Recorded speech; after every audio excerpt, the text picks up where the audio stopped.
Hello. So I didn't really have the bandwidth today to, you know, do a Fervorino. I did the morning reflection, but nothing was really speaking to me, and it has been a day. But I thought I would leave you with probably one of my favorite stories. This story appeared in a book. That's where I first encountered it. Titled Beyond Listening and Telling, How Stories Can Save Us by Mark Yaconelli, I think is how you pronounce his name. And the chapter is called Clara. But the story is about Morton. Morton was born in 1917, and later in life, he was a pretty famous spiritual writer. He was an Episcopal priest, a Jungian therapist, a counselor. He had written a bunch of books on spirituality.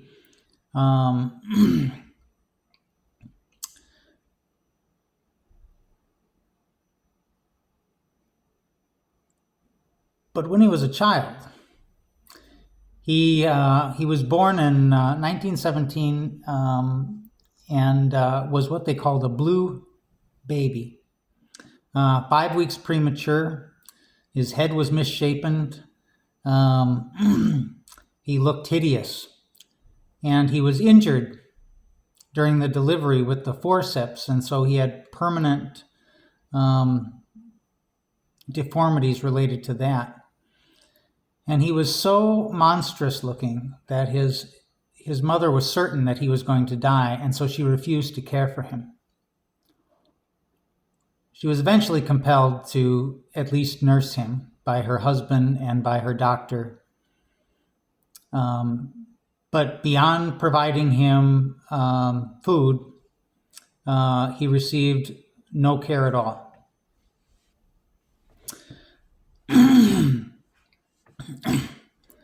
And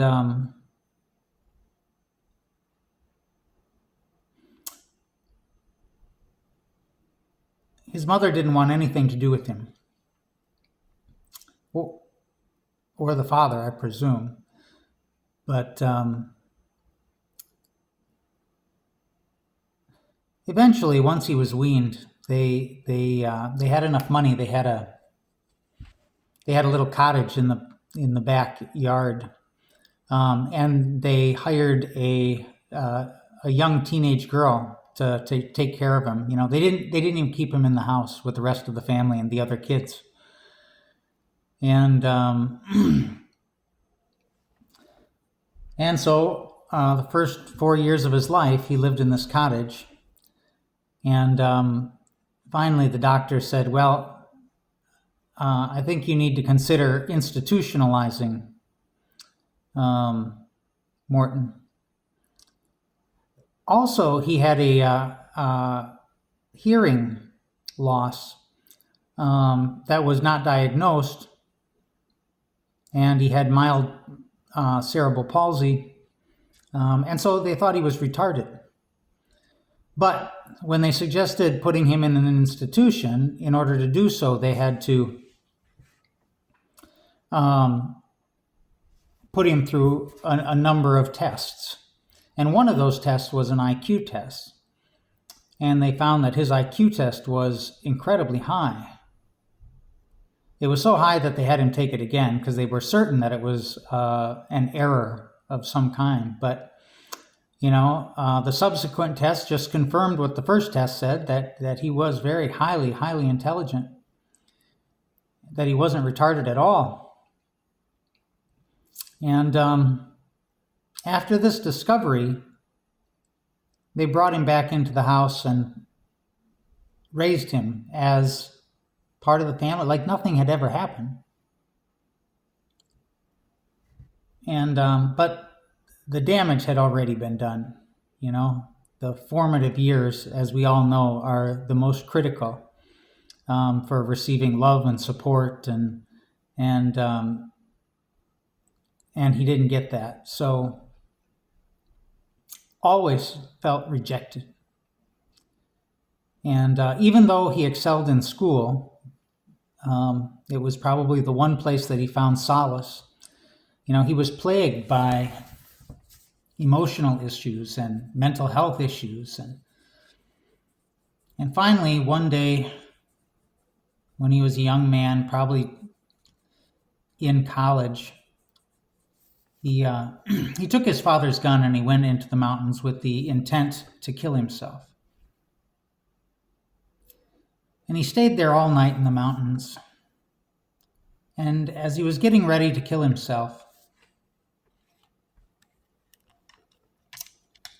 he heard a voice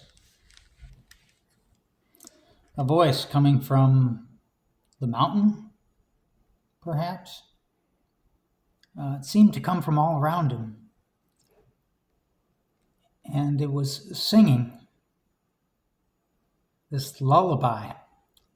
And this lullaby was just filled with unconditional love, so much so that it just overwhelmed him. And he couldn't kill himself. So the next morning, he spends the night on the mountain, and in the morning, he gets up and he walks into town and he goes into the first church he can find, which is an Episcopal church. And he tells his story to the priest. And the priest is captivated by this story. And he says, well, that's obviously the voice of God. God telling you that you're loved and not to kill yourself. And so over the course of many years, Morton kind of finds some healing, enough to stay alive anyway. And, he decides to become an Episcopal priest. And he becomes a priest, a writer, a spiritual guru of sorts.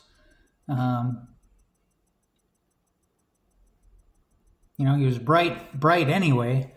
And then this experience drove him to use his gift of intelligence in the field of spirituality and theology. But as a famous author, he would develop a correspondence sometimes with some of his readers. And he received a letter from this woman by the name of Clara. She was 91 years old. And he wrote back to her, and he sent her a copy of one of his recent books called of stories, of the stories from the Seneca tribe. He called it the Seneca Tales. And so Clara receives this book, and she writes back to him and she says, oh, I'm very familiar with these Seneca Tales. In fact, I was the one who told them to you when you were just a baby. I've been looking for you my whole life. When you were born, your parents didn't want you. And so they hired a 14-year-old girl to take care of you. And even though your parents didn't want you, I was the luckiest 14-year-old girl in the world. I had my own little baby to take care of. And boy, did we have fun. They told me how to take care of you. They gave me a little crib to put you in, but we didn't do it their way. You slept with me every night. And I would tell you stories, and I would sing you songs, and we would play games. And then when you were 4 years old, they took you away from me. They took you back into the big house. And I never saw you again.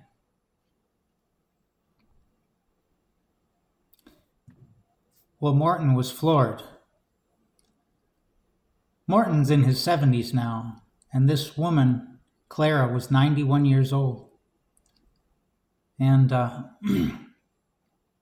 So, of course, he and his wife, they flew out to meet this woman. And she had pictures and stories and the whole ball of wax. And they had a wonderful, wonderful reunion. And then, as they were about to leave and saying their goodbyes, Clara buried her head in Morton's chest. She put her arms around him and she began to rock him back and forth. This 91-year-old woman was rocking the 75-year-old man back and forth, just like he was a little baby. And she started singing this lullaby. And Morton he shuddered. This lullaby was the lullaby, that same lullaby that he had heard coming from the mountains many years before. The lullaby that was so filled with unconditional love that he couldn't kill himself. And now he knew that it didn't come from the mountain. It came from a place deep within him, so deep, so buried under so many years of trauma that he had forgotten it was there. But it was there, and it was alive. This lullaby that Clara sang to him when he was a child, filled with so much love, stayed with him, and it saved him. And so now, in his mid-70s, he has to change his story. Because his story had been his whole life that he had such a difficult life because he never received unconditional love as a child. And now his story was that he survived such a difficult life because he did have unconditional love as a child. It was buried deep, so deep he almost didn't know it was there.